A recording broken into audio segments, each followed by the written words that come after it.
Hi there and welcome to TechRadar Talks. I'm Patrick Goss, the Global Editor-in-Chief. With me is Mark Chaxfield, who is the Content Team Lead for Future Tech.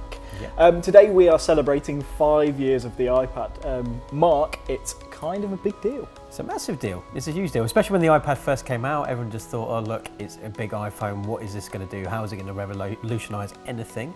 Okay, at the moment sales are slightly tapering off, but Apple did it again. They created a whole new area of gadgets that people want to buy and use for different reasons than they use their iPhones. I know we both have iPads. We both love our iPads. What do you use yours for?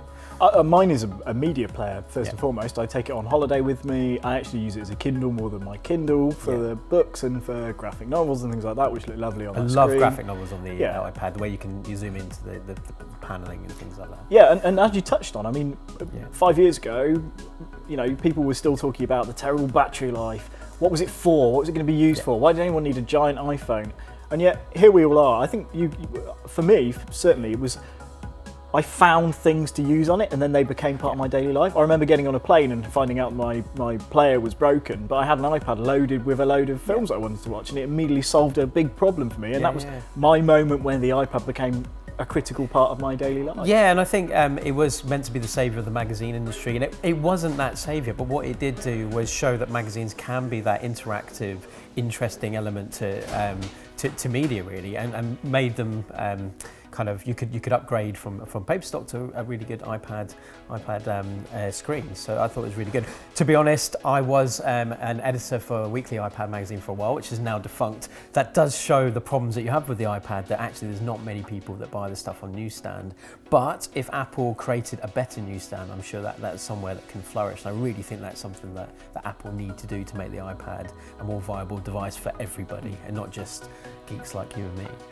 I think people have talked about sales rates a lot. One of the things that's really important to touch on is that people have bought iPads and then they keep using them. They don't immediately replace with the next one. Not like a phone where every 2 years you upgrade for the next big thing. No. It's much more on a kind of computer scale. You upgrade your tablet probably as often as you upgraded your laptop. The iPad 2 is still a good device. It's kind of, obviously hasn't got the rent screen or anything like that, and to be honest, the shape and the look of the iPad is much better now, but actually as a device, you don't need that much power unless you're using it for full-on gaming. I don't think that many people are for the iPad. And the rise of media streaming, Netflix and Amazon and things like that means that actually they're lovely little personal televisions on top of everything. And it was that portable TV thing you wanted in the 80s and the 90s, thinking, I really want this portable TV I can take everywhere. We've got that now with the iPad, and I just think it's an absolutely brilliant device.